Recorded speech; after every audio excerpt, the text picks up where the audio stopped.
Hello and welcome to this latest episode of California Dreaming. I have a few notes about the show before we get started. This is an independent production. We have always been ad-free, and there are a number of ways that you can help support. You can leave a rating and a review on Apple Podcasts or whichever platform you listen to your favorite shows on. It really does give us more visibility and discoverability. You can follow the podcast on Facebook, Instagram, and Twitter. And if you are in need of more content to get you through your day, you can subscribe to the show's Patreon, where for as little as $1 a month, you can unlock dozens and dozens of full-length episodes that you won't hear anywhere else. And it is the one place that has not been affected by inflation, well, with the exception of the $1.50 hot dog and drink combo at Costco, and I intend to keep it that way. But just know that your contribution to Patreon is how I keep this show going and the doggies' treat jars full, so it's always a good cause. You can also make a one-time donation through PayPal using my email, californiapod@gmail.com. This week, I'd like to thank Tiffany C., Michael M., Dawson L., Angelique D., Melinda E., Melissa F., Anki K., Lynn C., Hope J., Linda S., Brent E., Brenda M., and Tony M. for either joining Patreon, coming back, raising their pledge, or donating through PayPal. Before we get started, I have an announcement and a warning about this episode. This case involves not only the actions, but the recorded ramblings of a sadistic sexual predator and murderer. Because of how graphic the recordings of this man are, I was only really able to listen to a few excerpts of the least worst portions of his tapes. However, after I found a full transcript of it, I can see why it's not easy to find, if it can be found at all on the internet.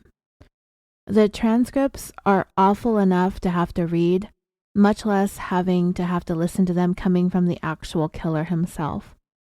While I almost always record transcripts myself, I asked around on social media if there was any American male with recording equipment who would be willing to read some of the things that this man recorded himself saying, and the first person to volunteer is someone that I know that you all know and love, the extremely talented host of the Defense Diaries podcast, Bob Motta. Yes, we've got a celebrity guest in the house. You are going to hear him as the killer throughout this episode, reading portions of this man's thoughts. The worst parts of these recordings I'm going to describe to you myself as tactfully as I can as we get to it. But I will post the link to the Reddit that has the transcripts in its entirety. It'll be the link right above the one that has the tracing that the killer made of his own penis with pubic hair attached to it, apparently, and autographed, that's up for auction on truecrimeauctionhouse.com. It's awful, and so I just want you to consider yourselves warned.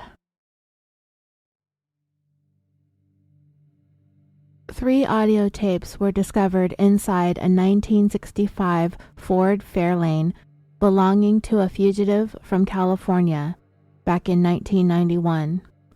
They captured the depraved ramblings of a serial killer. I left her there like garbage, what she was after I got done with her. When investigators made this discovery, they immediately wondered if there was anything captured on those tapes that were related to the killings that they had been connecting to this man. The list of victims attributed to him had been growing. It was just taking time for investigators to connect all the dots. These tapes would amount to what would be considered a diary of sorts, an account of the sick, perverted thoughts of a predator. It's unlike anything we've ever heard before or since. These are the things that creep into your worst nightmares. There are a handful of cities in what makes up the Coachella Valley area of Riverside County, California. But when this particular event took place in the early 1990s, it was very different. not as developed as it is today. And the city of Coachella itself is best known now for its annual festival ever since its inaugural year of 1999.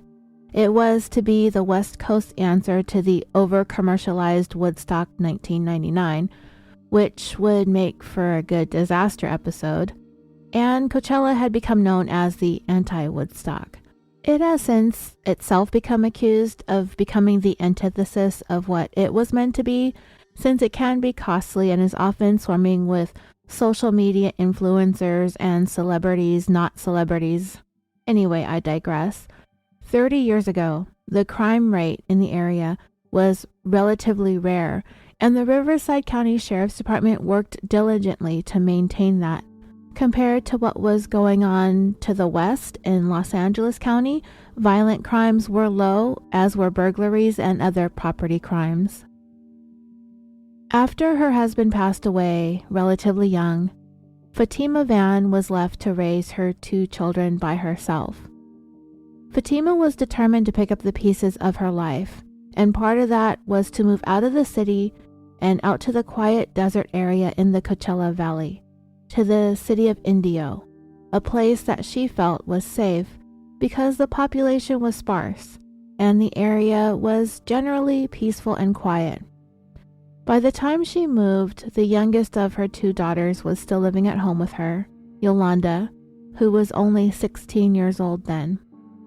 Fatima was working as a certified nurse's assistant, and she and Yolanda were taking classes at the local community college called Desert College. They were taking child development classes and an auto shop class out of a desire for Fatima to fix up her own car, which was a 1981 280ZX. It may have been a Nissan, but it was probably a Datsun. Her car pretty much became the class project as they were learning and working on rebuilding its engine. Fatima's car was like her 3rd baby behind her 2 girls. She loved that car, and she wanted to work on it on her own. But like I said, the class as a whole decided that they would take apart the engine and put it back together that semester. However, this caused Fatima to have to ask friends and fellow classmates for rides to and from those evening classes that she was taking. On the evening of Monday, April 22nd, 1991, Fatima went to class without her daughter. Yolanda wasn't feeling well and opted to stay home that night. After auto shop class, Fatima would typically have arrived home sometime around 10 p.m. But when class was over and everyone left for the night, she never arrived home. In the middle of the afternoon the following day, Tuesday, April 23rd, a woman arrived at the Indio Police Department. She walked up to the reception area window. And you know how there's that little tray that visitors and the clerk working behind the window use to pass papers or other things back and forth to one another? This visitor slid several Polaroid photos through this tray as she explained how she happened upon a dead body, a woman, in the desert as she was driving. Remember, this is 1991, so nobody really had phones with them, but this woman happened to have a Polaroid camera with her, so she decided that it might be best if she took those pictures just in case something happened, or maybe if they didn't believe her, and she reported her discovery in person. As I said, violent crimes of this nature were a rarity back then in this area, but it wasn't unheard of for killers to use the barren desert as a body dump either. When a homicide occurs and a killer wants to try and conceal what they've done, the thinking is that their victim won't be discovered for a while, if at all, if they dispose them in these types of out-of-the-way locations. These killers may not realize that if they're driving out there to this isolated location, they're probably not the only ones, and bodies may not be found right away, but more often than not, they are eventually found. In this instance, the body was found in less than 24 hours from the time that it was left there. By 3 p.m. that afternoon, just a couple of miles away from their own headquarters, Detectives were at the location where the body lay. She had nothing on, with the exception of one shoe, and that was pretty much all they had. Other than some tire tracks thought to belong to the vehicle that left her there was very little else near the body. No clues otherwise as to who she was or how she ended up there. It was immediately clear that this woman's killer didn't just murder her. He mutilated her as well. She was stabbed multiple times in the chest and in the neck. Her killer had also carved the words, "I heart Jesus," on her lower back. The JES was on her back, the U was on her left buttock, and the S was on the right. It was apparent to detectives that they were dealing with one very disturbed individual. This was going to be much different than your average everyday murder. The first thing that they needed to do was figure out who this woman was. They would need that information before they'd be able to start looking for the person who made her this way.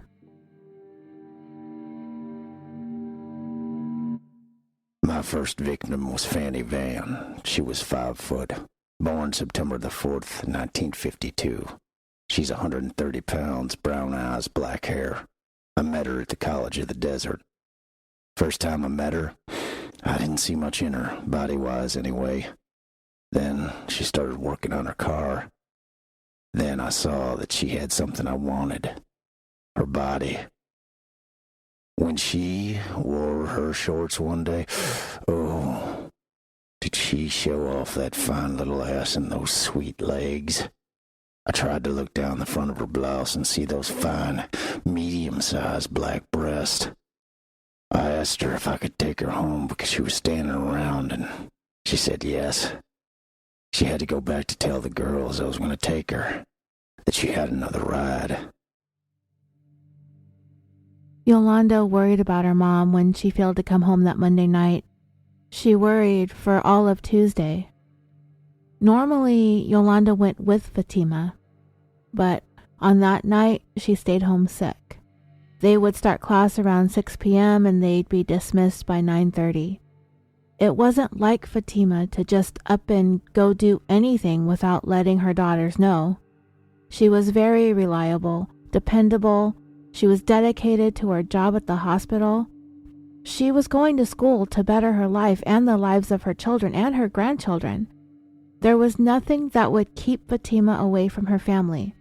There was nothing about her lifestyle that would suggest she would sneak off for a night to go do whatever without letting anybody know. Something had to have kept her away. Her daughter, Yolanda, was up all night with that nagging feeling. There was something very wrong. As the morning came, Yolanda called her mom's work to see if she was there, only to find that Fatima had not shown up for her shift.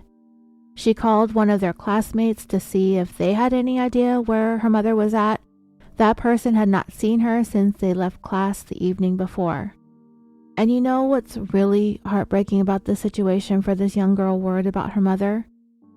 Most of the time when a family member or a loved one fails to show up where they're supposed to be, people typically try to report them missing to the police right away, only to be told that they have to wait 24 or 48 hours. I think I've even heard as long as 72 hours before they would be able to file the report.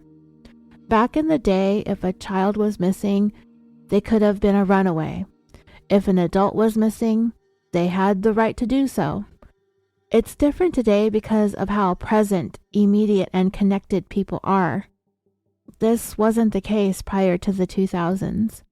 Yolanda, at only 16 years of age, already had it in her mind that she needed to wait 24 hours, so she didn't even bother going to the police until those 24 hours was up, which would be at 10 p.m. that Tuesday night. Meanwhile, the police were dealing with this woman in the desert. The information that they had about this unidentified woman was painfully very little. She was African American. They had her height and her weight, which was pretty average. They had a shoe, but the most distinctive thing about her is that she had one gold tooth with a 4-leaf clover on it. That was the information that investigators were able to put out there for all the other local law enforcement agencies in case someone who matched that description was reported missing or being sought. The detectives were hopeful, but the way this was looking, the isolated nature of the location where she was found, and very little that they had in the way of evidence and clues, had them worried that this was a case that might just grow cold. As they carefully searched the areas surrounding the location of the body, they did find other possible pieces of evidence. Some pieces of jewelry, some articles of clothing, a blouse, leggings or tights, and a bra. The woman had extensions in her hair, and it appeared that some of them had been forcibly removed and were scattered around nearby. This woman had been discovered laying face down. When she was eventually turned over, it was then investigators saw that she had suffered a single gunshot wound in her head. Stabbed, shot, mutilated. For detectives, it was bone-chilling. Whoever did this was brutal. He was violent, and clearly he was dangerous. They'd never seen anything like this, and they did not think that this was this killer's first rodeo. And there was a very real fear that this wouldn't be his last. They have got to figure out who this woman was, what's her name, and where did she come from, before they have another brutalized and mutilated woman on their hands. It was decided to keep the gruesome details of this killing close to the vest to prevent the desert community from becoming overwhelmed with panic and fear. At the autopsy, the woman's fingerprints were taken and entered into the statewide database, but a match was not made. The whole day following the evening Fatima failed to come home, her daughter Yolanda had been driving around looking for her mother. That's what she did for that entire Tuesday. She tried talking to neighbors, people they knew, knocking on random doors, but as she was doing this, making these efforts to find her mother on her own, Yolanda had that feeling in her gut that her efforts were going to be in vain. She did not have any hope at all that she was going to be able to track her mother down on her own, but she was just using that time, that 24 hours that she figured she needed to wait, in the only way that she could think of until the time came when she would finally be able to make that missing persons report. Yolanda searched for her mom with absolutely zero hope of finding her, but if for nothing else, she would be able to tell the police that at least she tried. That 24-hour mark would fall on Tuesday night, April 23rd at 10 p.m., so Yolanda waited until the following morning to make her way down to her local sheriff's station to finally report Fatima missing. They took her report, and by the following day, Thursday, the 25th, they found that a neighboring department, the Indio Police, had been investigating an unidentified body for the past 2 days. The detectives on that case got a call from the sheriffs that they had a missing persons report that had come up in their offices, and it appeared that the descriptions that Yolanda had provided of her mother had some similarities to the description of their unidentified murdered woman, the telltale sign being that gold tooth with the 4-leaf clover on it. They knew right away that this was her. Their body was this missing person. The sheriffs faxed over a picture of Fatima Van, the woman reported missing, to the Indio detectives, and yeah, it was her. The following morning, Friday, April 26, 1991, detectives knocked on Yolanda's front door. There, with the news that her mom had been found in the desert and that she was indeed gone. Yolanda's whole world was devastated, and it would be her uncle, her mother's brother, that would have to go down to the county coroner's office and make that official identification. But the good news, the only good news, was now that they knew who this was, investigators could begin to try and figure out why this happened and, more importantly, who did this. I took her home for about 3 weeks each night. I was planning on killing her, but I didn't have everything I needed. I had a taser, but I didn't want to strangle her to death. So I got a gun. Bought a gun at the school from a guy I met there. It was about a week then when I pulled the gun on her. I turned down Dinosaur Road to the dead end and turned around. I told her, "Time to get raped, sweet thing." I cocked the gun and said, "Honey, you do it my way, or I'll do it when you're dead." He took her clothes off. He asked, not in these exact words, I will not repeat the way this man described this. He asked her if she had ever given oral sex. She told him that she had not. He asked her if she ever engaged in anal sex, commenting on how good she looked. She told him that she had not. He told Fatima that this was her lucky night and called her sweet thing, that she was going to get sodomized and she was going to give oral sex for the first time. He said that he forced her head down and that while this was happening, he put his gun to her head without her knowledge. He described on tape how it felt, what he was ordering her to do to him, describing it all in graphic details. Just as he was about to finish, he yanked her head up by her hair and told her it was sodomy time. He described how he forced himself into her, how she screamed and how he told her to be quiet, and that he turned her over onto her back and that he raped her again, violating her, fondling her, describing it on this tape in all the worst ways that you can imagine, so when he played them back, he would be able to relive every single detail of what he did to Fatima, and talking about how fine she looked when he was finished. I get her dressed. She sat there with tears in her eyes. I looked at her and I say, "Sorry, sweet thing, I can't have no witnesses." I shot her one time and then she screamed. I shot her again right in the temple. Laid her against the window. The blood outlined that fine black breast through her white pullover and her bra. I reached up and got a handful of that sweet black breast. I squeezed it again and said, "Well, Fanny, I got what I wanted. You sweet little grandmother. You ain't gonna see your grandchildren, honey." At 37, she was a grandmother. Yeah, sweet thing, you're mine. All mine. I took off, got on the freeway, took her out to Jefferson, pulled her out of the car, stripped her of her jewelry, and took her clothes off. But this man was not finished with Fatima just yet. On his tape, he described touching her dead body, running his hands all over, up and down her legs as she lay dead, face down in the desert. He described turning her over onto her back, only to find that he had another erection. He described raping her again, but that it was too bad she didn't feel it that time, because she was dead. Then he said he next gouged her eyes out, cut off her ears and her nipples, and then he stabbed her in the stomach. Then he stabbed her in the vagina.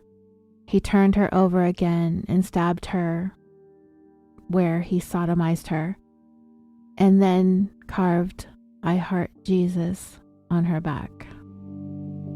I left her there like garbage, what she was after I got done with her. Yeah, she's a sweet, good-looking black woman that I finally got. There was this sense of desperate urgency to find the person who did this to Fatima, because investigators were certain that whoever did this wasn't finished. They wanted to know what led up to this. Where was Fatima in the days and hours prior to her having gone missing? When was the last time she was seen, and who had she been seen with? They spoke to Yolanda, who was able to tell them what a typical day was like for her mom, who her friends were, who she hung out with. Was she in a relationship with anyone? Was there anyone she was having trouble with? Yolanda allowed investigators to search Fatima's bedroom.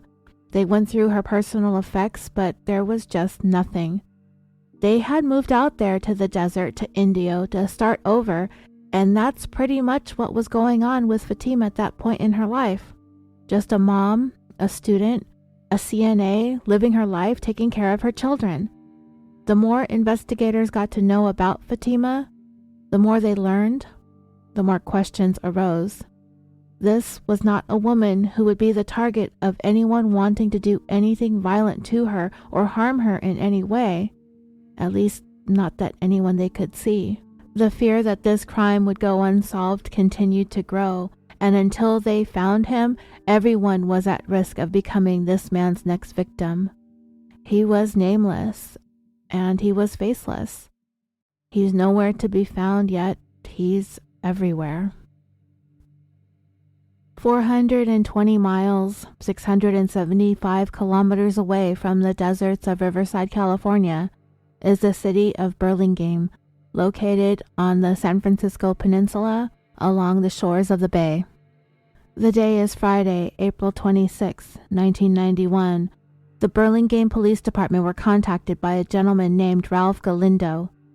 He told them that he had two friends, a mother and a daughter, Eva Peterson and Carol Spadoni. They usually got together on a daily basis pretty much, at a place nearby where they would meet for coffee. But the two of them had failed to show up one morning, and then it happened again the following morning. They'd been meeting for coffee for years by that time, so it was very unusual for them to suddenly not show up.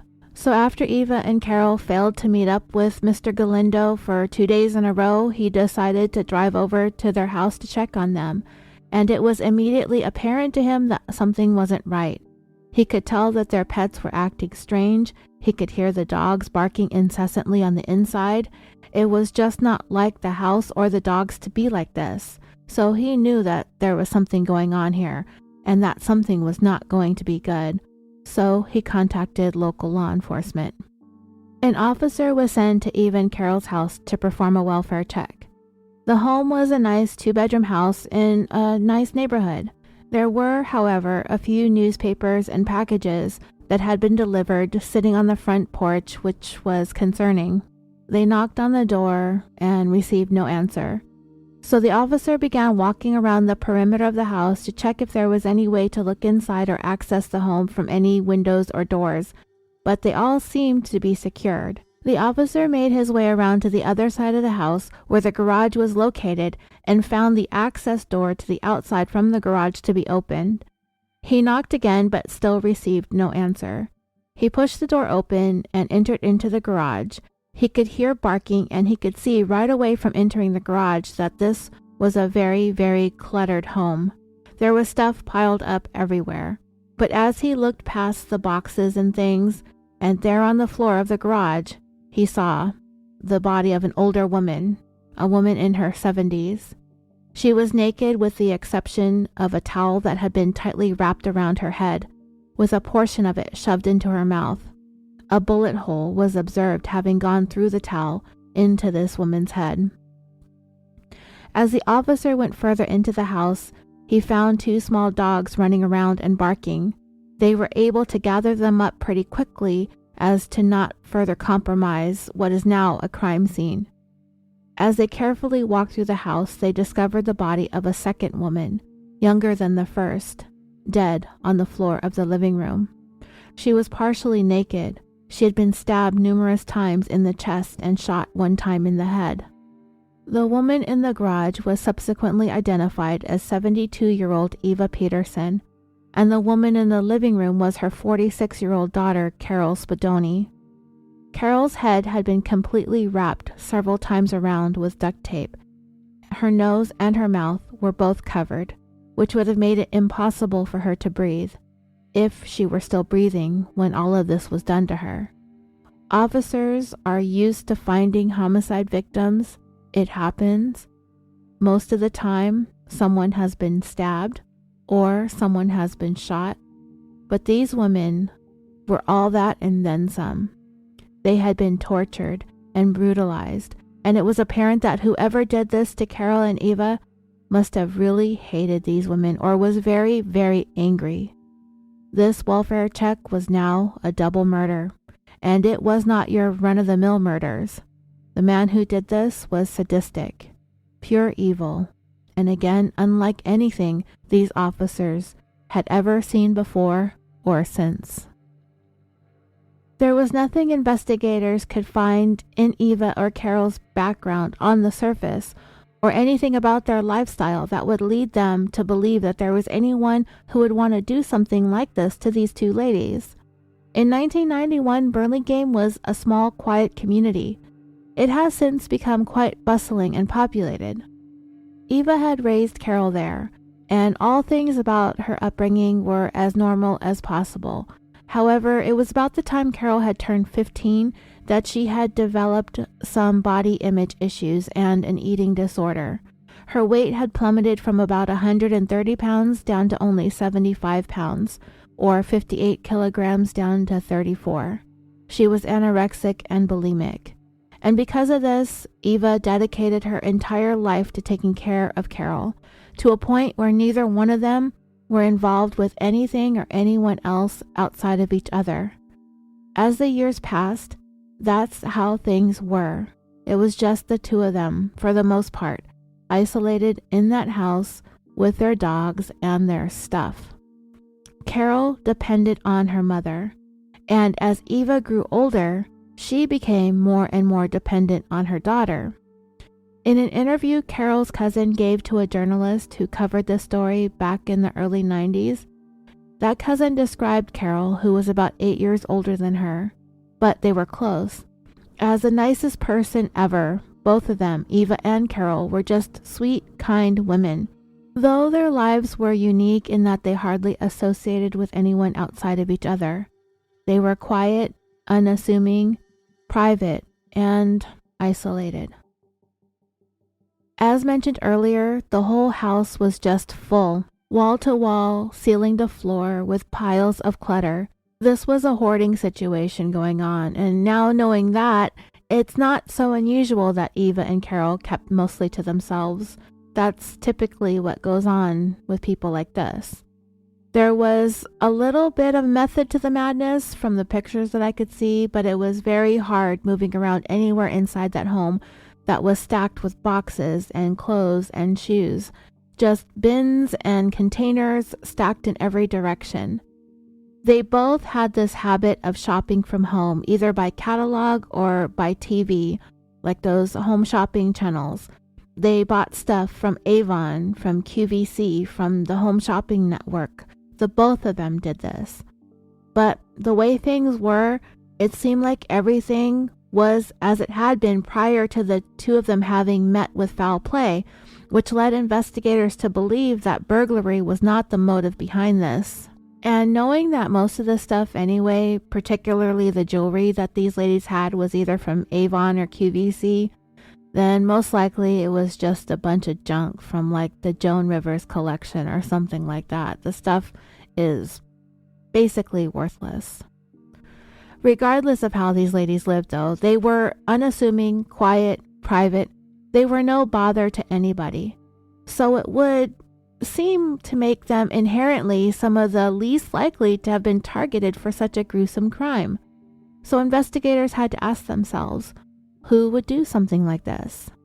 This, again, isn't something that they see every day, a crime with this level of violence to these two harmless, innocuous ladies. The first person they wanted to look into was the person who initially made contact with law enforcement, Ralph Galindo. He lived nearby. He was a retired member of the San Francisco Police Department and had been friends with both Eva and Carol for a number of years.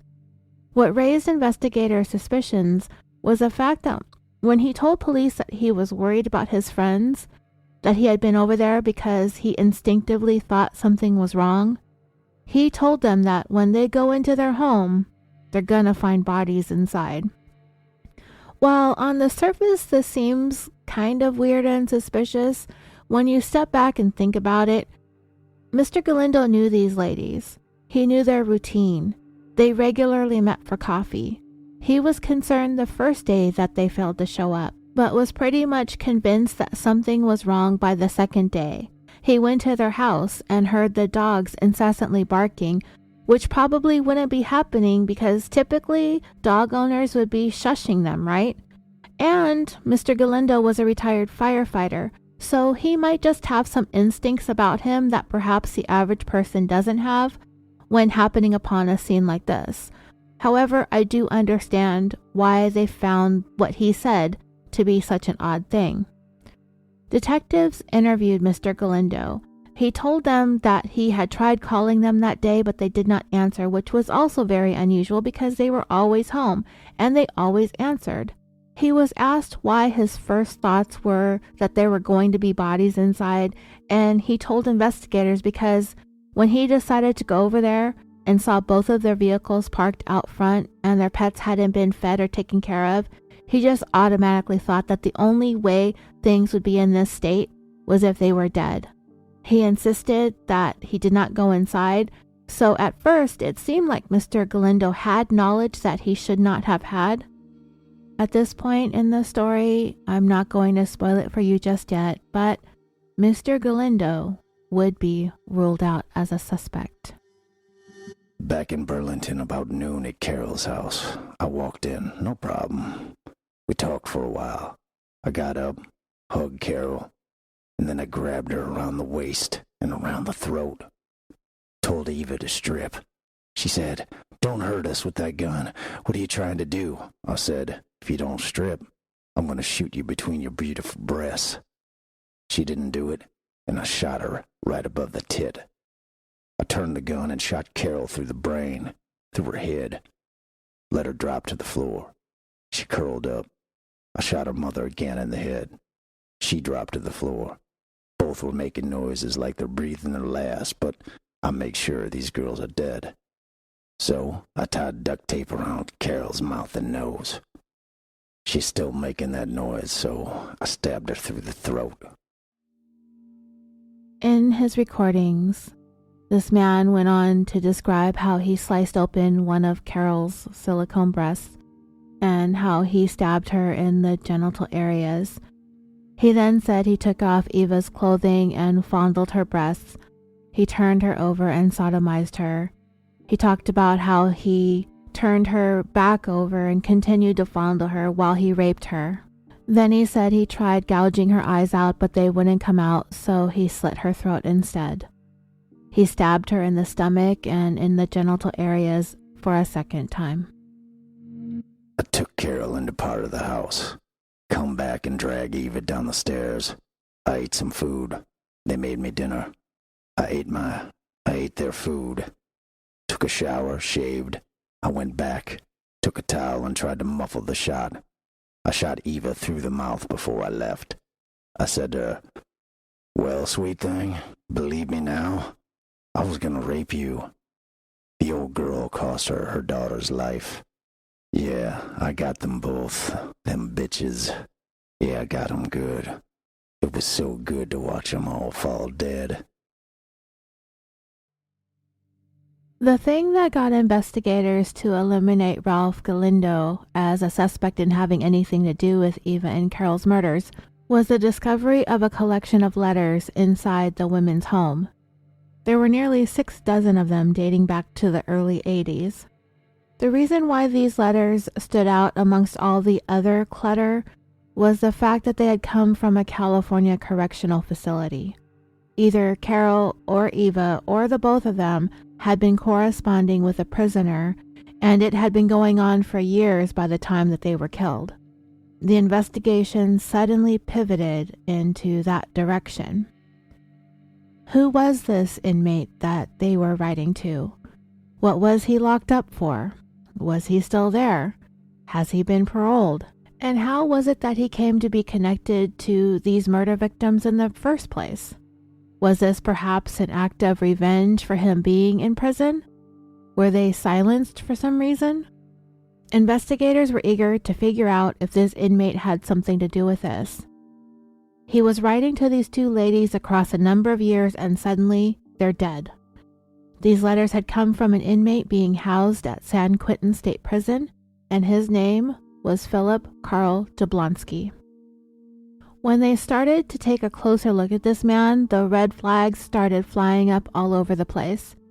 This was the perfect suspect, if ever there was one, and the detectives investigating Eva and Carol's murders immediately focused in on this Jablonski character. He not only rose to the top of the suspect list, He pretty much knocked everybody else off, including Mr. Galindo. And they weren't the only law enforcement agency in California searching for Jablonski. I'm hoping this woman ahead of me is my next victim. Back down to Southern California, a couple of days after Indio detectives positively identified the body found murdered and mutilated in the desert as Fatima Van, they received a call from their counterparts in the city of Palm Springs. One of them had heard about Fatima's case, and based on the details, found there to be some similarities to a case they had out of their city some 13 years earlier. It was somewhat of a long shot, but there were too many unusual details in terms of what was done to the victims, the manner in which they were killed, for it to just be a coincidence.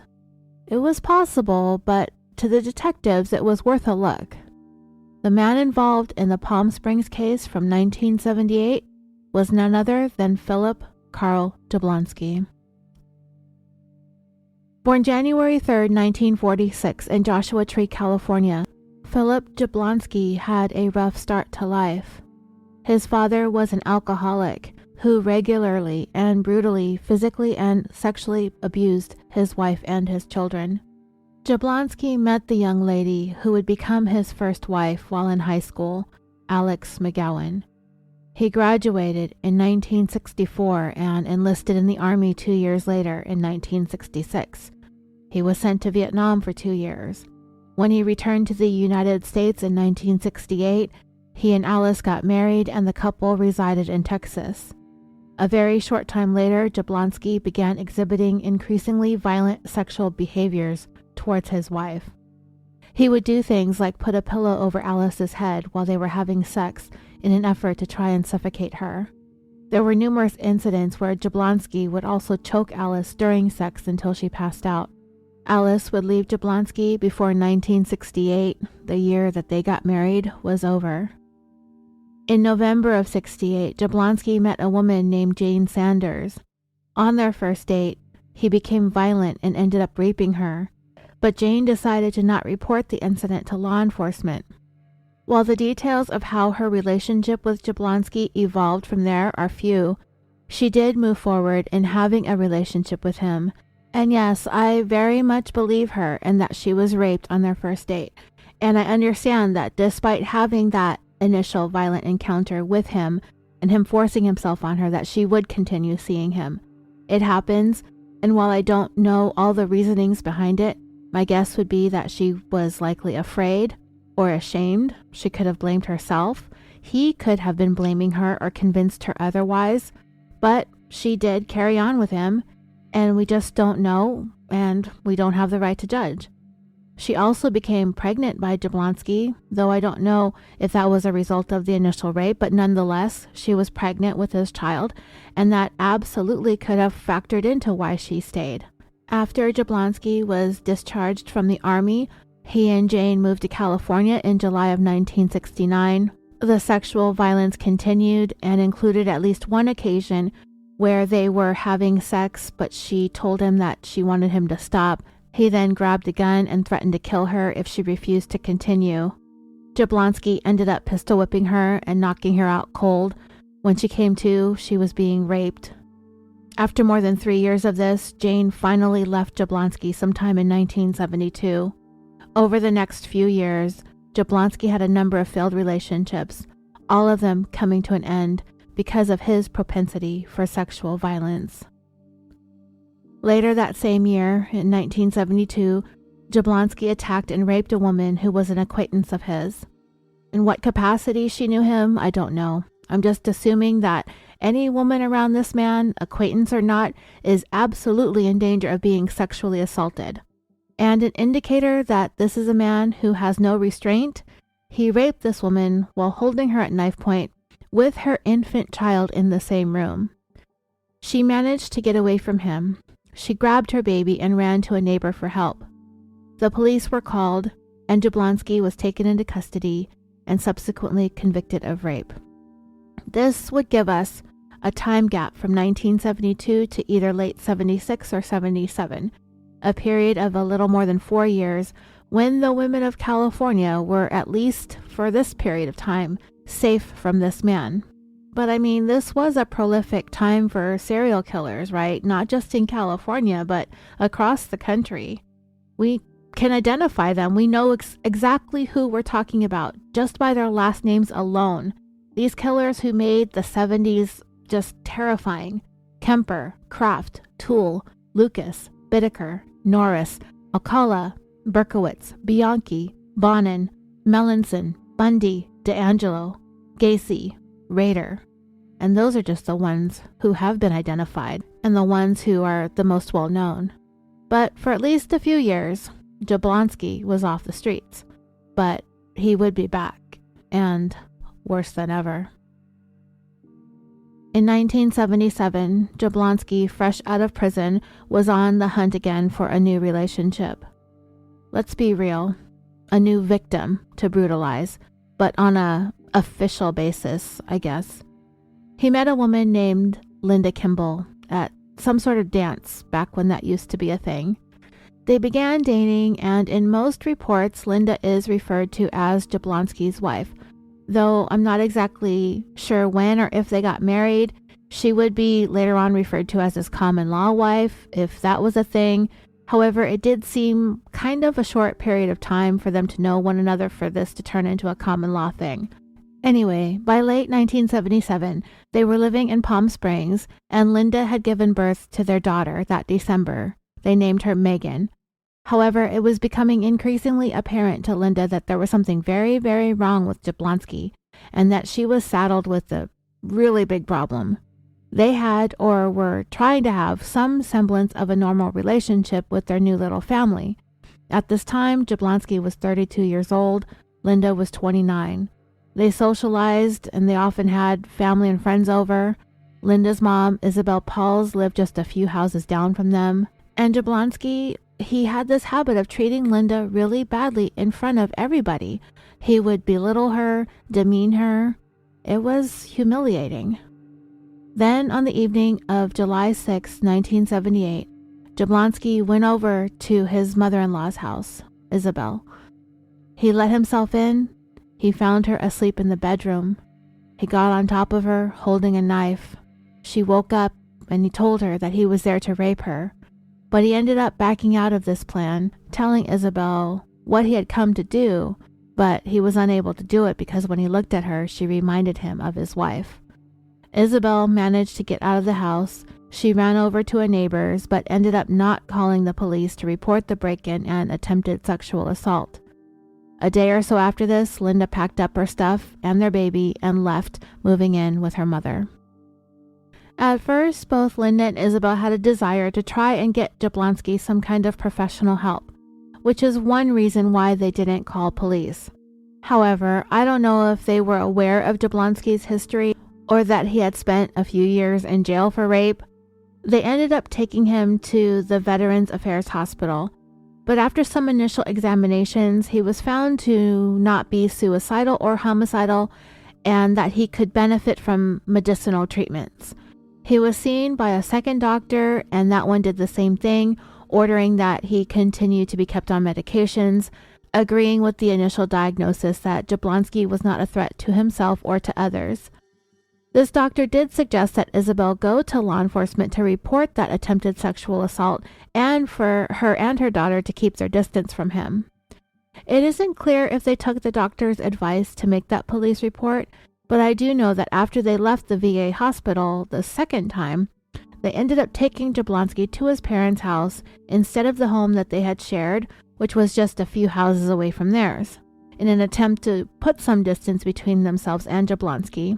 While Linda wasn't really going over to the home anyway, she had wanted to because she had left most of her stuff and the baby stuff behind. Jablonski didn't stay at his parents' house for very long. At some point, he was back at their house, effectively closing up that distance that Linda had tried to put between them. 10 days after Jablonski had entered into Isabel's home uninvited with the intentions of raping her, on the morning of July 16, 1978, he called Linda, and as they talked, he told her that he was planning on going fishing with his dad all day. that his dad was coming to pick him up soon. So when Linda believed that the coast was clear, she took the opportunity to return to the home that they had once shared to pick up some of hers and the baby's things. Jablonski must have known that Linda would take this chance to come to the house. Whether he assumed or whether he knew that she wanted some of her belongings, either way, it was a trap. Unfortunately, she walked right into it. He was at the house waiting for Linda, unbeknownst to her. Sometime later that morning, Jablonski's father, that child and wife abusing tree from which the apple fell not very far from at all, arrived at the house. These two garbage people did indeed have a plan to go fishing that day. Father-son rapist, day of rest and relaxation from their own repulsiveness. As it turned out, Jablonski one-upped his dad on that day. The elder Jablonski walked in to find Linda dead in the bedroom. His son was nowhere to be found. Linda had been severely beaten and stabbed. She was strangled with a belt that did not belong to her. That belt was pulled so tightly around her neck that the only way the medical examiner was able to remove it was to cut it off. It did appear that Linda had been sexually assaulted. Her shirt was pulled up and her bra had been ripped to pieces and torn. Her underwear and pants were pulled down. Jablonski would be arrested 11 days later, but not before he assaulted and raped another woman named Eileen Millsap in the city of Highland, California, which was about an hour northwest of where he had lived with Linda. Jablonski met Eileen through an ad that she had placed in a local newspaper for a stove that she was selling. With her children in the house, Jablonski pushed her into her bedroom, told her to take her clothes off, and as her children looked on, he got on top of her and choked her until she passed out. When she came to, Jablonski was gone. He had taken her purse and later used her credit cards to buy gas. Jablonski was arrested on July 27, 1978, after an 11-day manhunt. He had apparently even had enough of himself. He contacted his parents and would ultimately turn himself in voluntarily in Arizona. A note was found inside his car, a note to self, I guess, that said, "Killed to date, Linda Kimball, common law wife. I told her she would never raise Megan alone or leave me alive. She begged me not to kill her. You screamed, but it was cut short." Jablonski confessed to the killing, that he did it because he refused to allow Linda to leave him, that she belonged to him, and that because of that he could do whatever he wanted to her. So he killed her to prevent her from not only walking out on him, but from being with anyone else. On March 2, 1979, Jablonski was convicted of second-degree murder and sentenced to a pitiful 7 years in prison. Even though it was a clearly planned-out crime, and that he had laid in wait, and that this was a totally first-degree level killing, the prosecutors on the case did not think that they had enough evidence to prove it, instead choosing to present this as a quote-unquote heat-of-the-moment type of killing. So for Linda's life, and all of her suffering, and the suffering of her infant who would have to live out her entire life without her mother, all of that would amount to 7 years. Never mind this man's violent history and previous rape conviction. Just 7 years is all her life was worth. So Jablonski's now in prison for murdering Linda, and he's fixin' to be paroled come May of 1984, which is pretty terrifying.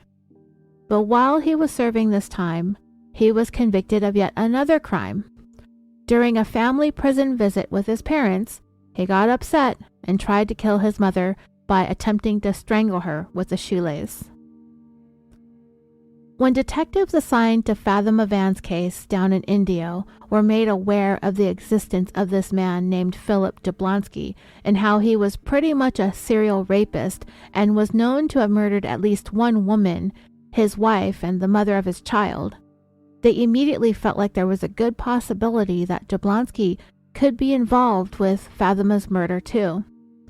They needed to look into Jablonski a little bit more to find out what this guy had been up to, and more importantly, where he had been recently.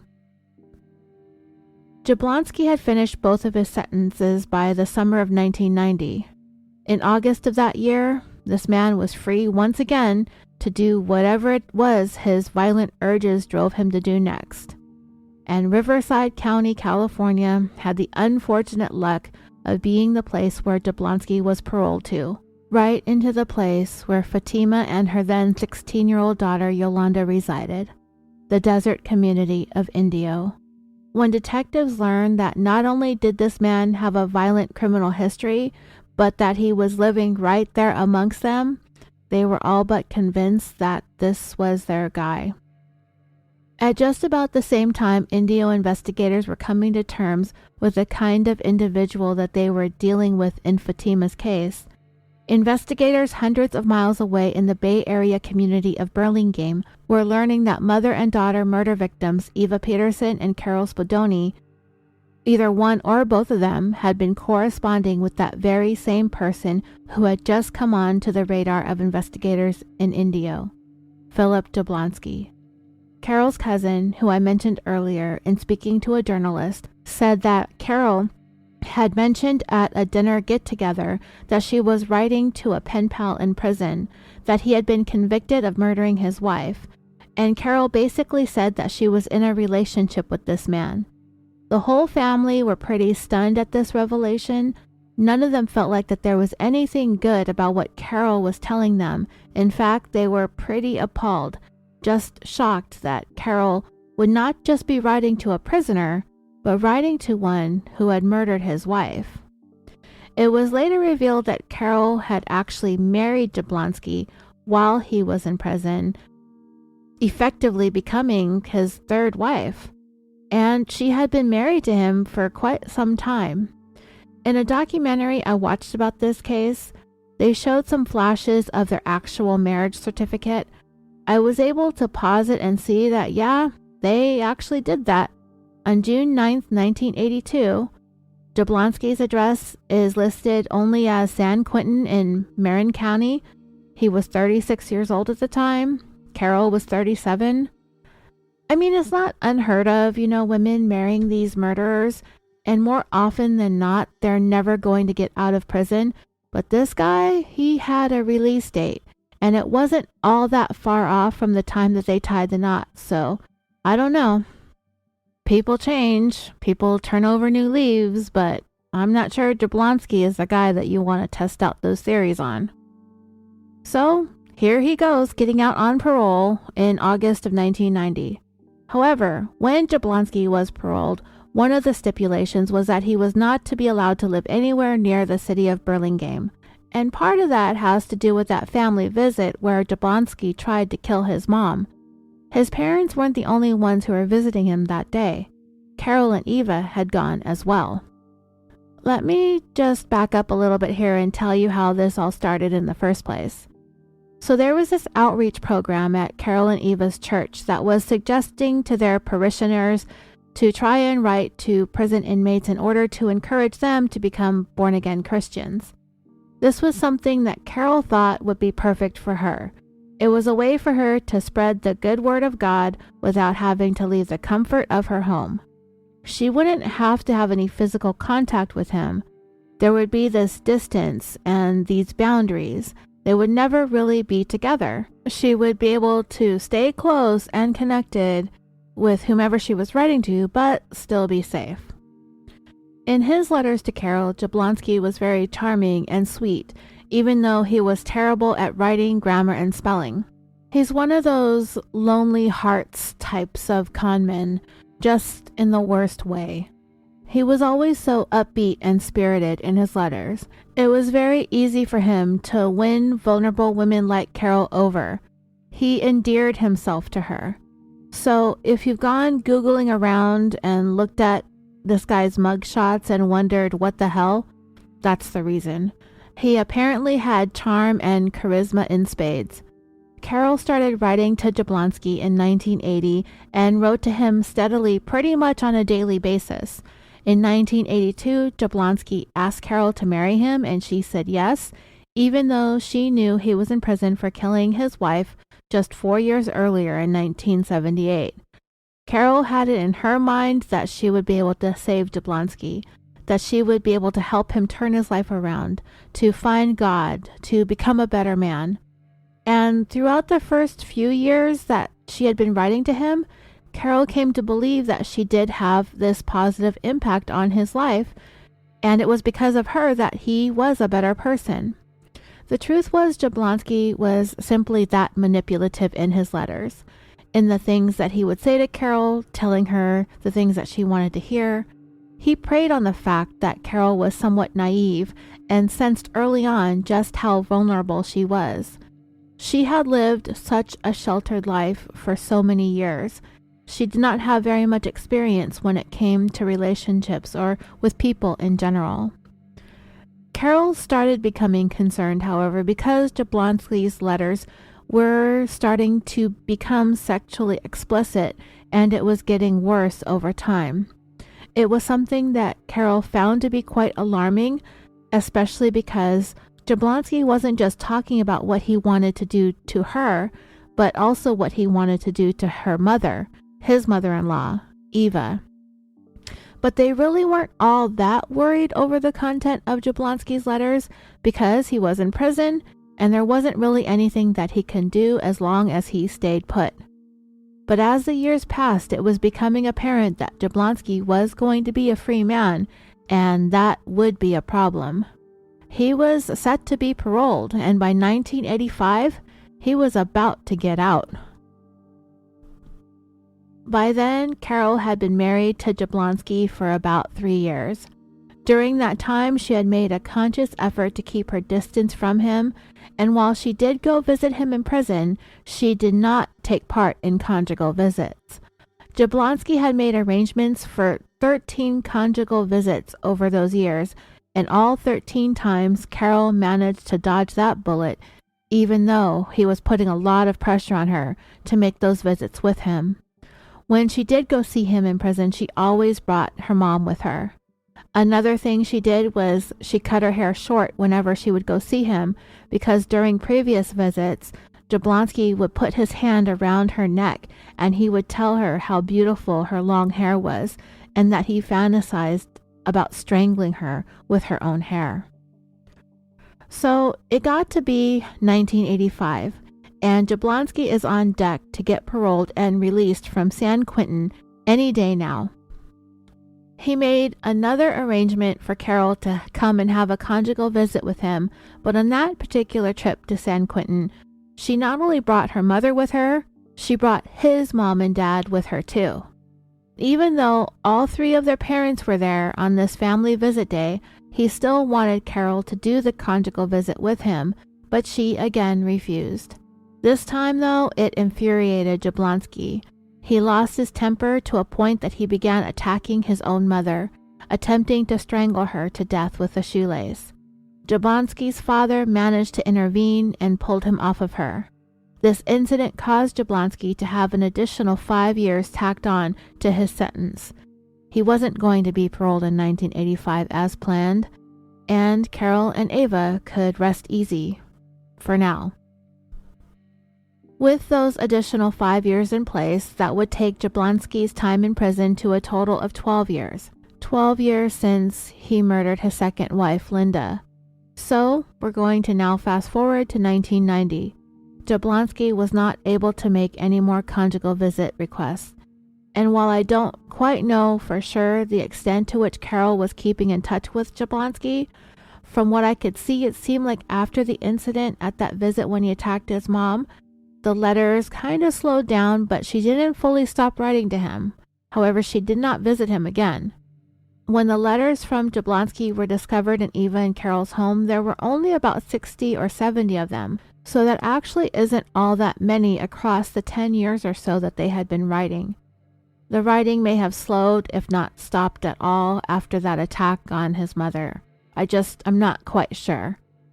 What I do know for sure is that when Jablonski was paroled in August of 1990, he was banned from being in or residing in San Mateo County, which is where Eva and Carol lived in the city of Burlingame.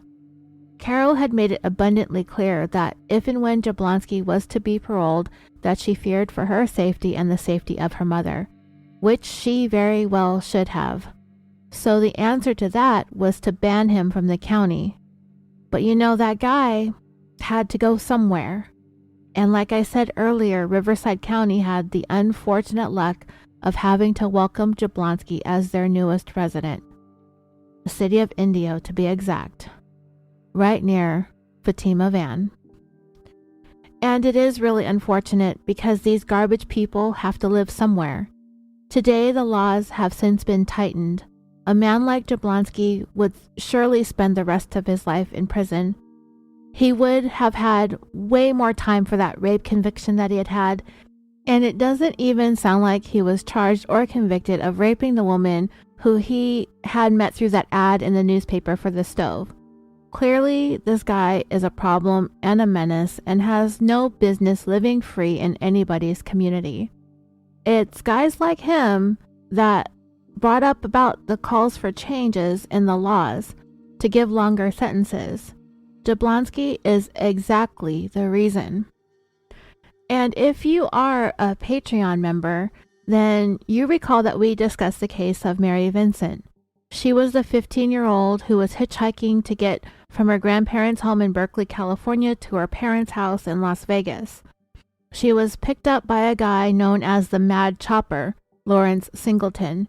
He bludgeoned her with a sledgehammer, rendering her unconscious.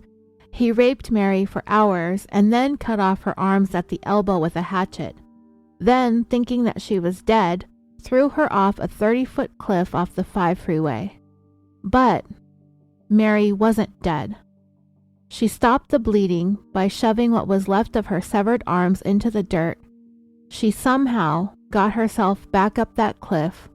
She walked 3 miles completely naked and covered in blood with no arms until a passerby finally stopped and took her to the hospital. Singleton served only 8 years of a 14-year sentence for what he did to Mary. It was all California law would allow for him at the time.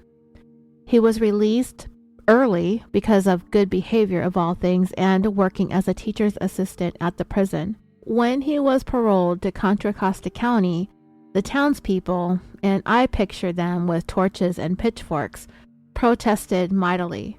Nobody wanted Singleton in their neighborhood, so he was forced to live in a trailer on the San Quentin prison grounds for the duration of his parole, which lasted 1 year.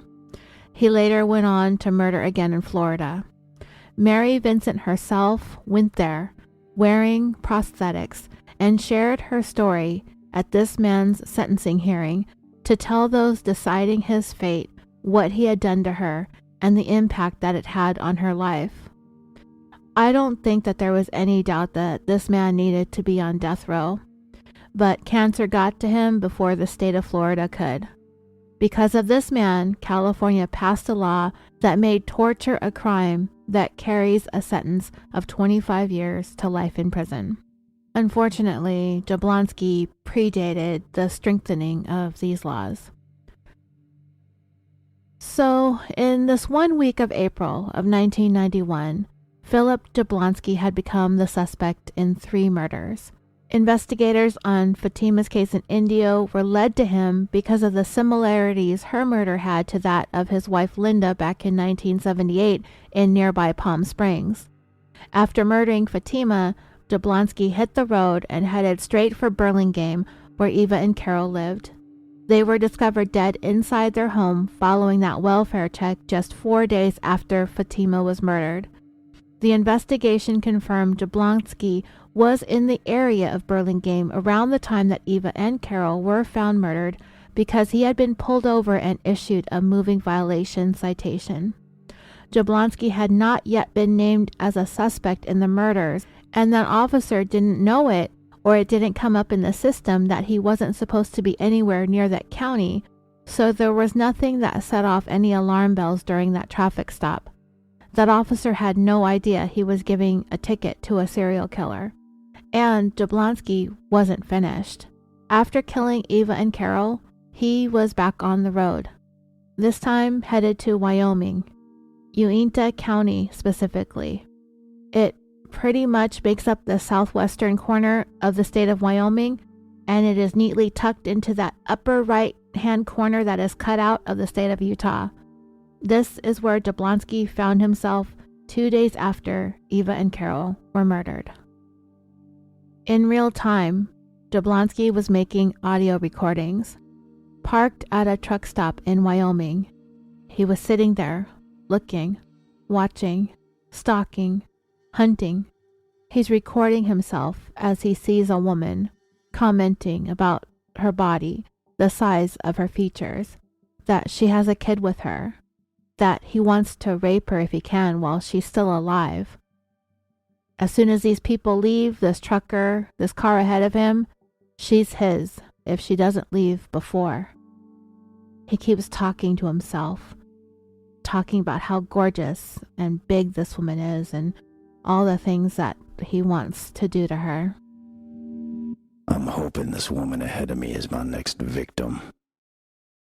Not this time, Satan. You're gonna have to wait. Well, I'm losing her. She's getting ready to leave. Man, I would give anything to fuck that, then kill it. Then kill the little boy. God, what I wouldn't give for this woman.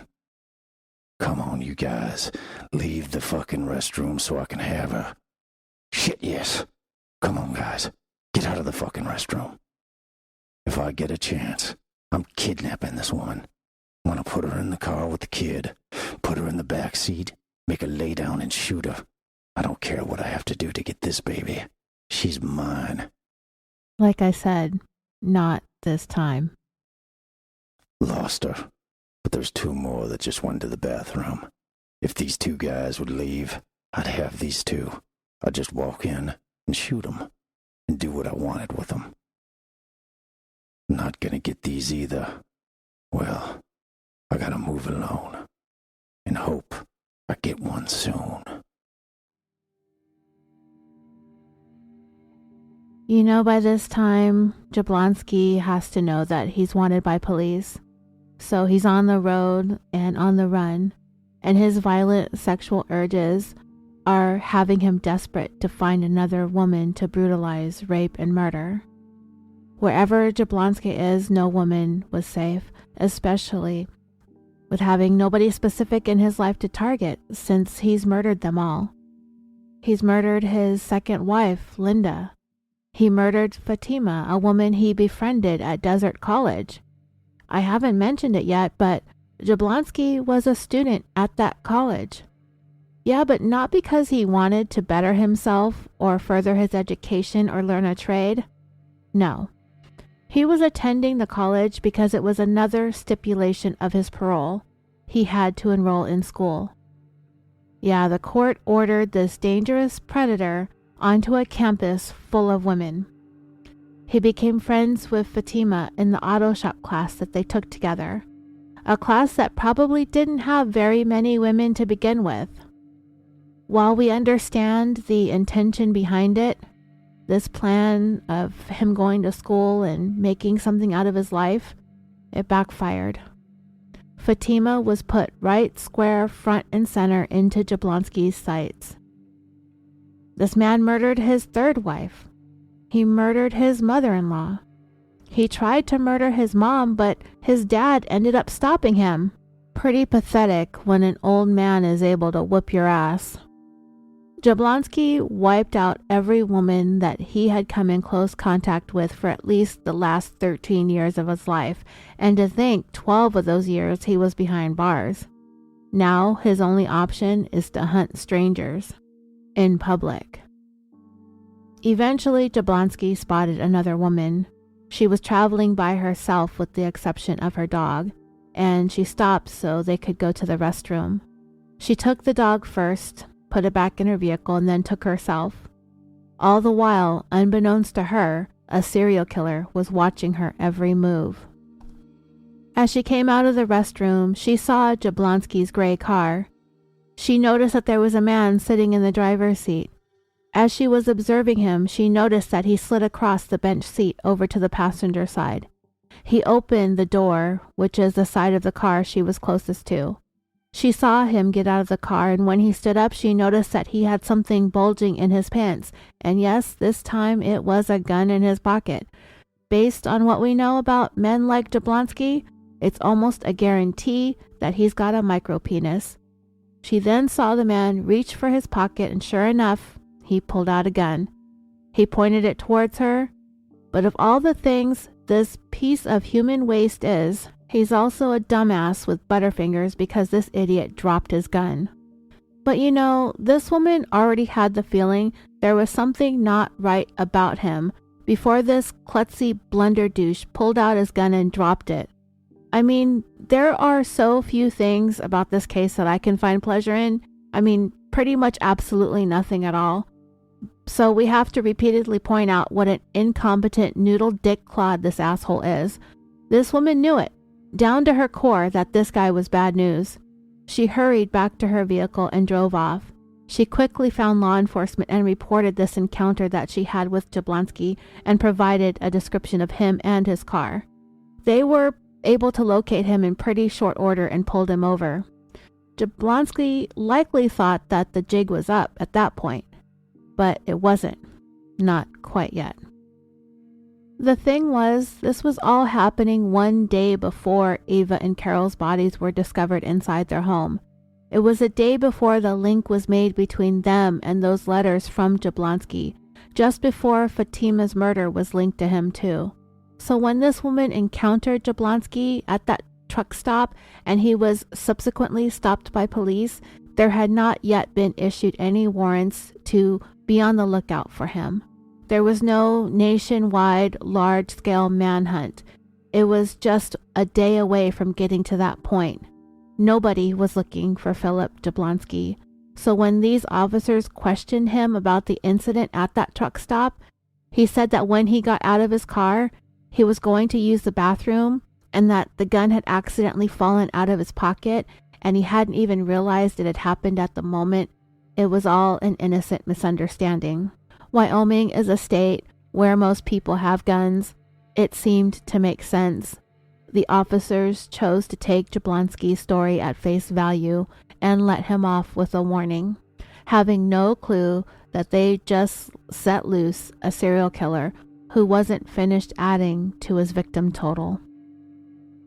On the afternoon of Friday, April 26, 1991, 4 days after Fatima was kidnapped and murdered, later on the very same day that Carol and Eva were discovered murdered, authorities down in Indio, California, were alerted to a broadcast out of the city of Burlingame, some 6-ish hours away in Northern California. The alert was that they were searching for a suspect in a double homicide from their jurisdiction. They had his name and his description. They also would know what kind of car he was driving, and all that information was because of the citation he had received when he was in Burlingame during the time that he murdered Carol and Eva. They knew that he had been paroled into Indio, so that alert went directly to them, directly to those working on Fatima's case. And they finally had a name. Phillip Jablonski. The lead detective investigating Fatima's murder immediately contacted his counterparts in Burlingame. When they started to put the pieces of this together, that they've got 3 dead women on their hands in 2 different areas of California, they have the name of a man who was connected to both of these areas and these victims who were murdered and mutilated in a very savage and callous manner. They knew that he was on the move, that he was on the loose. The fear and the urgency to find this man had now escalated dramatically. This is a person who is clearly on a killing spree, and they had no idea where he could be. Investigators in Burlingame and in Indio both obtained search warrants for the place where Jablonski was living in Indio. The first person they spoke to was the landlord of that property. That person was interviewed by a local journalist. This landlord described Jablonski as an overweight slob. That's a direct quote. He was an overweight slob, just a big slob. He was pleasant, not really amusing. I'd just like to know why they let him out. If people kill people, they shouldn't get out. The landlord let the police in. This was a place where Jablonski was renting a room. It was searched and evidence was uncovered. They discovered a white t-shirt covered in blood, a lot of blood. Of course, it was immediately thought that considering the amount of blood that this shirt had been soaked with, this had to have been part of a crime scene. And the only bloody crime scene at that time in that jurisdiction was Fatima's. Is this what Jablonski was wearing when he did what he did to her? They also discovered at least one letter from Carol, which was dated April 22nd, 1991, the very day that Fatima failed to come home from class, the day that she was so brutally murdered. I looked around on the internet to see if I could find the letter in its entirety or a transcript of it. There is a book about this case, but I didn't get it, nor did I read it, so I was relying on Google for a lot of this episode. And while I was able to see some screenshots of her letter, I did find a letter that he wrote from jail on sale for $125, and I'll post a link to that in the show notes too. If you want to look at this man's terrible grammar, it's almost as terrible as he is. Anyway, the letter from Carol read in part, "Dear Philip, I got your letter, your complaining letter yesterday. Don't worry, I do have an understanding of what you're going through. I know it's not easy for you and you are very lonely. I'm just happy you are doing as well as you're doing now. Also, you are not giving up on your studies. You said you keep pushing yourself. I'm proud of you for that. I'm always willing to lend my ear. Go ahead and complain if you want. You need someone to put your troubles on. I have complaining to do myself this time. You won't believe what's going on here. My mom is making out her will. That is a subject that I do not like to think about." So I wasn't able to see much beyond that line in the screenshot that I have, but it was signed Love Carol. To me, it sounds like she's trying to keep Jablonski placated. I think she felt safe that he was far away in Southern California and that he's banned from coming near her. Little did she know that the night that she wrote that, her dear Philip was raping and murdering Fatima, and that he was just a day or so away from doing the same thing to her and her mother. After the search of Jablonski's room, it was finally clear what had happened, and it was clear what was potentially going to happen. They needed to find this guy, and they needed to find him fast. The next person investigators spoke to was Jablonski's parole officer. It was then they discovered that per the requirements of his release, Jablonski was to enroll in college classes. They found out that he was taking the very same auto shop class Fatima was taking. Her car was a class project, and because of that, she and her daughter Yolanda needed to get rides home from fellow classmates. Jablonski had been taking the two of them home for about 3 weeks leading up to her murder. On that night, if you recall from the beginning of the story, Yolanda stayed home from class because she wasn't feeling very well. Fatima had gone by herself. It was the first time Jablonski had the opportunity to be alone with her, and he did what he did. He murdered her, taking Yolanda and her sister's mother away from them forever, in the worst way imaginable. The investigation revealed that Jablonski had been planning to kidnap and murder Fatima for quite some time. They were already a few months into the spring semester of 1991. He had just been released 8 months earlier from being down 12 years in San Quentin. Those sexually violent and homicidal urges had been building up for a long time, and I'm somewhat surprised that it took him 8 months to carry out his next murder. When Indio investigators spoke to some of the other classmates in that auto shop, they said that Jablonski was always helping Fatima, working closely with her. Often they were on their own away from the others in the class. The classmates described Fatima as a really nice person. She was good at what she did. She picked up working on cars quickly. She was organized and neat. She had a very friendly, outgoing personality. They admired her desire to take these classes. She was a woman who didn't want to have to rely on any man for anything. She wanted to learn these skills herself. She was independent, self-sufficient, and she brought a really fun, bubbly vibe to the class. They were really sad to learn of her death. She had brought a spark to the classroom, and they all agreed that woman loved that little 280ZX. I saw a picture of the owner's manual for her car. and it was a Datsun. It was among the things found at her crime scene, and it was covered in blood. I'll show you the picture when this episode goes live. A classmate also told police that Fatima really didn't seem to have any problems with Jablonski, that is until he asked her out and she turned him down. Investigators also found out that one of their fellow classmates sold a gun, and it was Jablonski who had bought it from him. The Indio detectives were able to talk to this classmate, and it was during some conversations that he was having with Jablonski that he brought up having a small .22 caliber revolver. Jablonski asked the guy if he was interested in selling it, but this guy said that he wasn't really looking to get rid of it.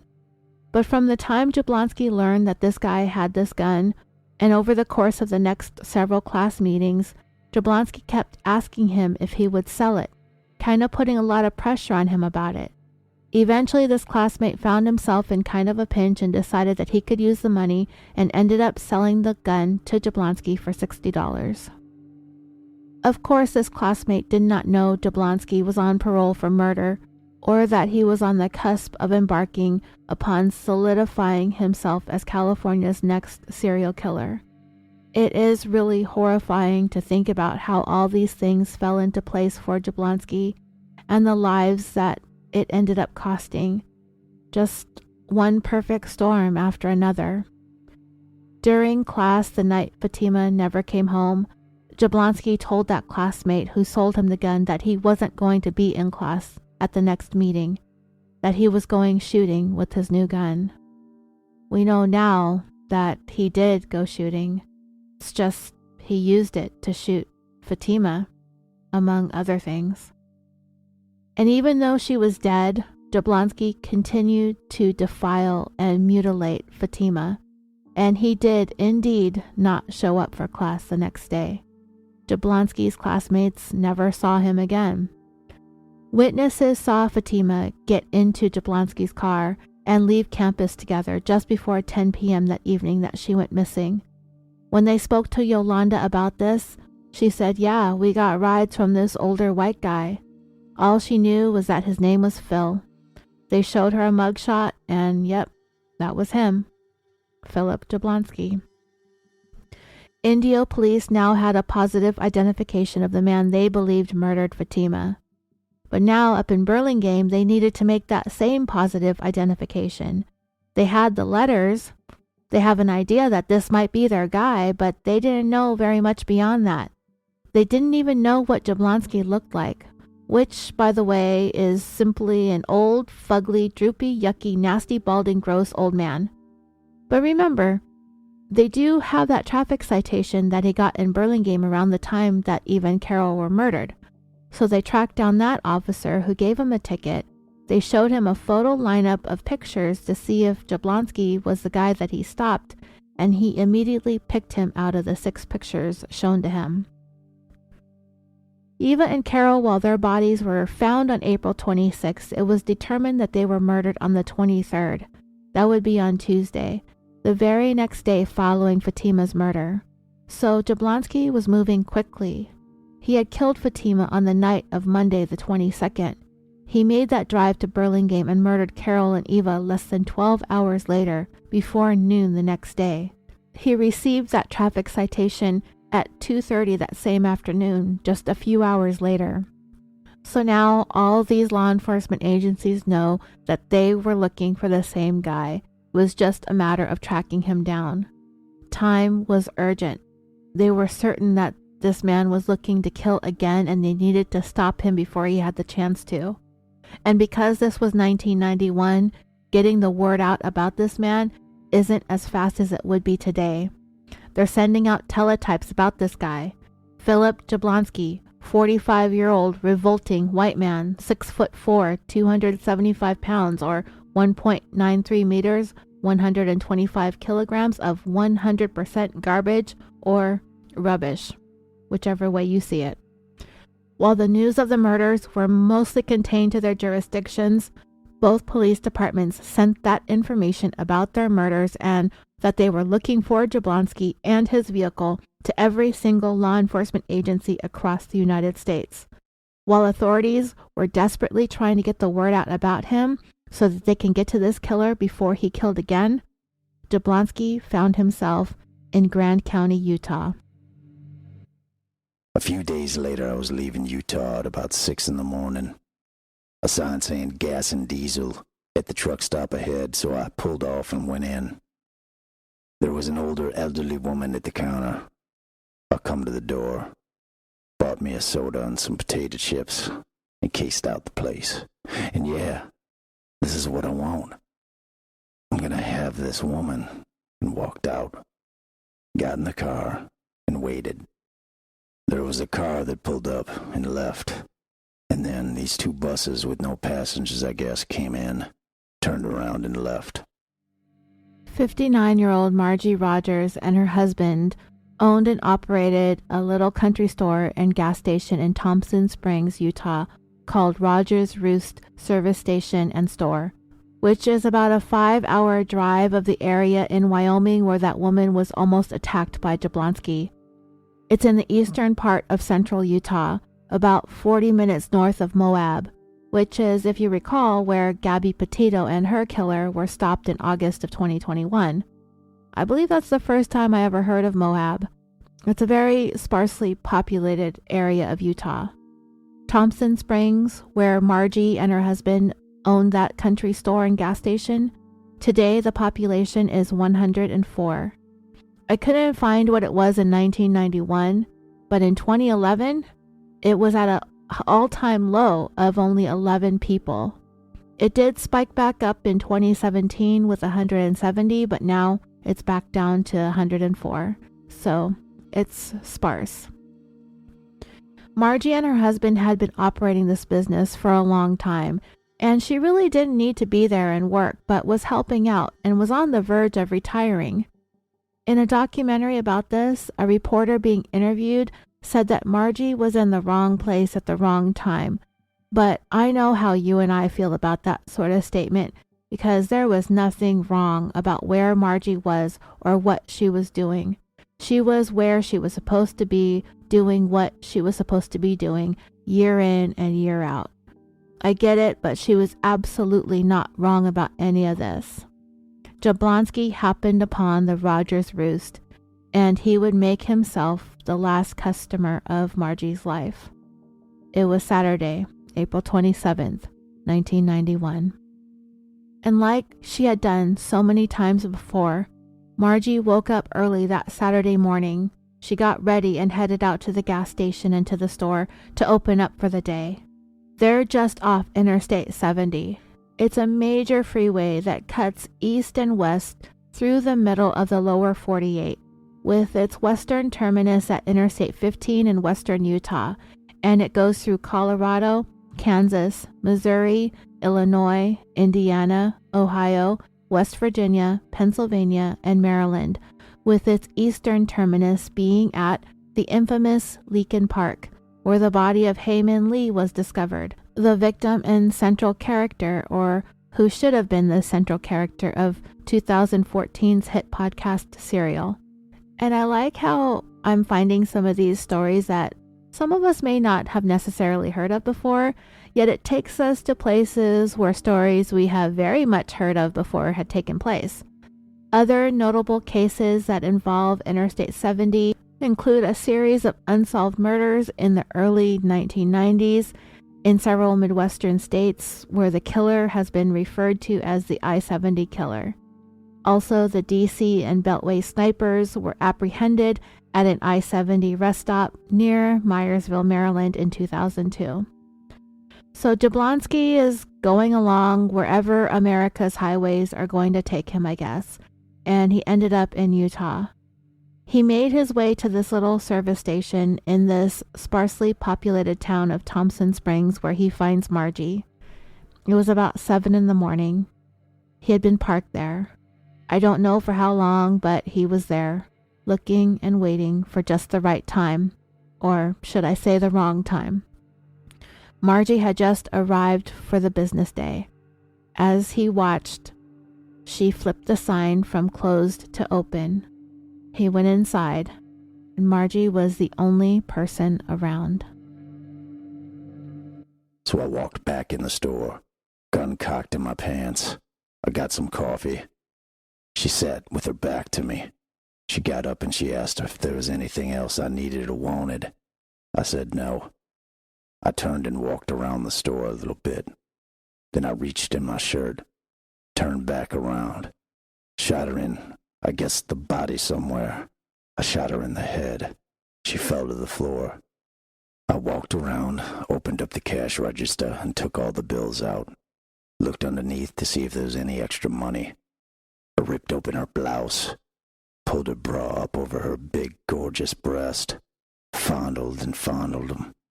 Her eyes were rolling. They were still blinking like she was looking around. So I shot her through the temple, and the blood oozed out the side of her nose. Yeah, old girl, I got your life. Being kind and cordial to her first customer of the day. Once he picked up the items that he had wanted, Margie asked this man if there was anything else that she could help him with. After he said no, he shot her in the head. He raped her, robbed the store, and left. And from there, this man was back on the road once again. He was in the wind. This now takes us to Sunday, April 28th. It had been 6 days since he had murdered Fatima, 5 days since he had murdered Eva and Carol, and 1 day since he murdered Margie. Jablonski found himself another 784 miles, 1,260 kilometers, nearly 12 hours further east in the middle of Kansas, an hour north of Wichita, BTK's hometown and killing grounds. Dennis Rader. Our swatting episode also took place in Wichita. If you remember that case, there was this gamer in California who went to prank another gamer by way of swatting, having the police sent to his house in Kansas, but ended up giving a fake address, and it turned out to be the home of an innocent man named Andrew Finch, and Wichita police ended up shooting him and killing him. That was episode 110, in case you missed it. Yeah, this is where Jablonski has ended up after this nearly week-long raping and killing spree. By this time, the all-points bulletins are out across the country. Every police department is on the lookout. The noose was tightening. A law enforcement officer who was driving along the interstate pulled off at a rest area in McPherson, Kansas. He noticed a vehicle parked there with its hood up, a 1965 Ford Fairlane.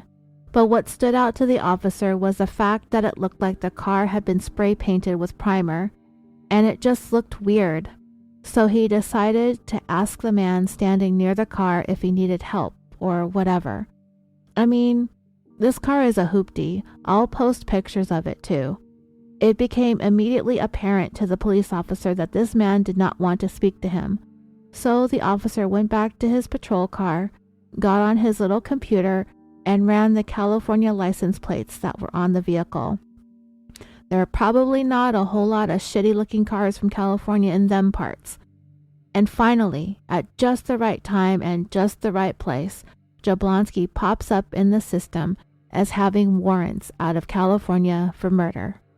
So this officer radioed for some backup because he's realizing that he is dealing with a very dangerous individual.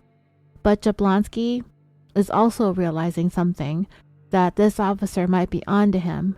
And so he decided to slam his hood shut. He got back into his car and drove away. This police officer really had no idea at that point how long it was going to take for his backup to get there. He also had no idea the extent of Jablonski's crimes. All of those details weren't included. All he knew was this guy was wanted for murder. So the officer decided to follow, but he hung back about a mile or so, a half a mile or so. They're in this wide open space. It didn't necessarily need to turn into a police chase. There were only so many places this vehicle was going to be able to go at this point. This officer just wanted to keep a safe distance, but to not lose him until his backup arrived. And backup did get there within a couple of minutes, and once there were several more patrol vehicles behind this officer, they went ahead and turned on their lights and sirens. Unlike the average Californian, Jablonski did not give chase. He pulled over and was taken into custody without incident. The lead detective on Fatima's case was back in California that Sunday afternoon, about to crack open his first beer of the evening, when he got a call at his home from authorities in McPherson, Kansas. They were calling to tell him that they had Jablonski at their county jail. Detectives in Burlingame got the same call, and with that, everyone was finally able to breathe again. Everybody involved on the cases in California flew out and were in Kansas within a day. They talked to Jablonski, and for the most part, he was cordial and somewhat cooperative, but he was quiet, almost shy as he answered their questions. Not really what they were expecting, considering what they had seen what this man was capable of firsthand. Those images of Fatima, Eva, Carol, stabbed, shot, raped, skin carved, nipples cut, genitals mutilated. Not what they expected at all. This man with this calm demeanor, knowing what a sick killer he really is. That's because Jablonski is in a room full of men. He is a powerless, gutless coward that preyed on vulnerable women. He may have been large in stature, intimidating and overpowering when he was hunting women, but here, being made to answer to what he has done, he's a puny, feeble coward. And while he was there willing to engage in the small talk, he wasn't going to provide anyone with any kind of information or admissions of anything. On Wednesday, May 1st, investigators obtained a search warrant to look into Jablonski's vehicle. He had a student parking permit on his window for Desert Community College for the 1991 spring semester. The loaded .22 caliber revolver that he bought for $60 was under the driver's seat. The seats and upholstery were covered in dried blood. There was a roll of duct tape also stained in dried blood. In the back seat, they discovered a black belt, with the ends of which, the metal parts, were fashioned to look like a rattlesnake. When they turned that belt over, it had the names and death dates handwritten in blue ink of the 5 women Jablonski had murdered: Linda, Fatima, Carol, Eva, Margie. They also found a tape recorder and tapes, and when they pushed play, they heard what you've heard throughout this story. I've only played portions. I could not have possibly played or have recorded most of what this man said on those tapes. It's simply more graphic than I'm willing to subject you to. The women who lost their lives to this demon just don't deserve that. The officers who listened to those recordings have been deeply affected and haunted by the things this man spoke.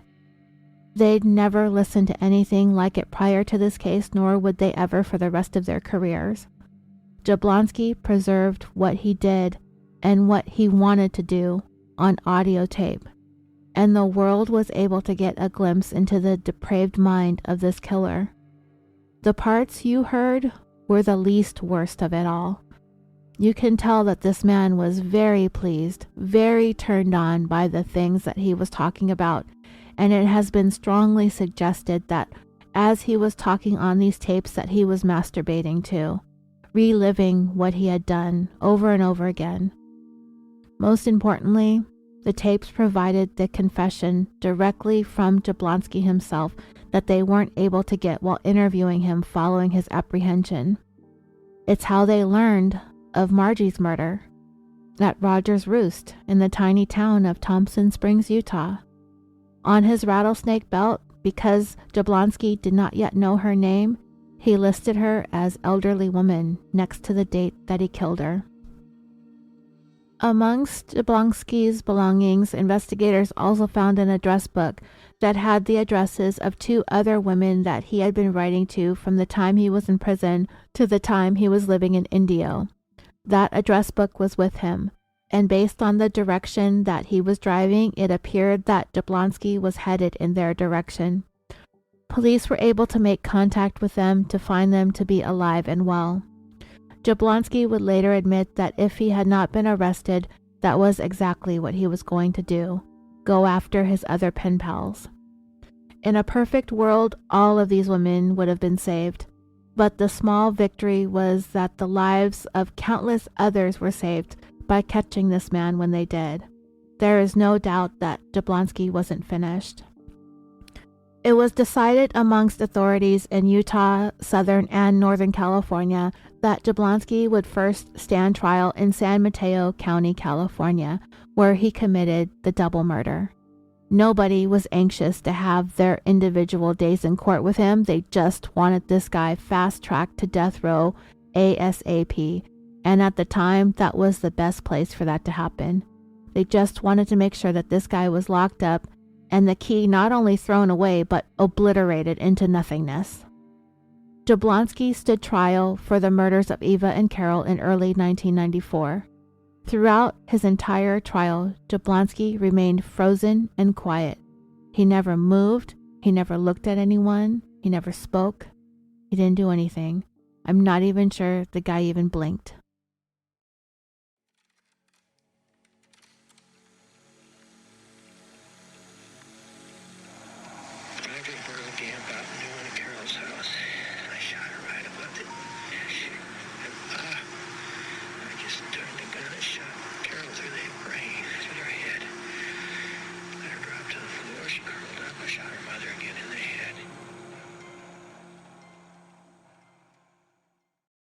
That's just a portion of what the jury had to sit there and listen to. Jablonski was found guilty of murdering Carol and Eva, and they didn't take very long. He received 2 death sentences, so he was going to be headed back to San Quentin. This time, he'd be living on death row. Jablonski was then sent down to Riverside County, where he was tried for Fatima's murder. He opted to plead guilty and was given a sentence of life without the possibility of parole. While Jablonski was indicted in Utah, I could not find any other information about whether or not he was tried for Margie's murder. Jablonski, however, would never see the inside of California's death chamber. Most California death row inmates these days do not. On Friday, December 27, 2019, 73-year-old Jablonski was found dead inside his cell. His death is officially listed as being of unknown causes, but to make it officially official on this podcast, we can say that he died of being an old, shitty person. And thus the world was made a little bit better of a place with him no longer in it. And while the lives of those he destroyed would never be the same, we can hope that on that day they felt a measure of relief that this man was on his way to hell. I would like to say thank you. I can't express how grateful I am for my friend and fellow podcasting host Bob Motta for lending his voice to this episode. I am certain that he made much more of an impact than I would have, and I'm thankful that he was able to do this. It wasn't easy because I know that I didn't even really want to speak those words out loud. His podcast is Defense Diaries. I've talked about him before on the show. I'm sure many of you are already fans and already love him, so I don't even have to tell you. I want to thank you all so much for listening to this episode. Thank you again, Bob, for all your help with this. And until next time, sweet dreams.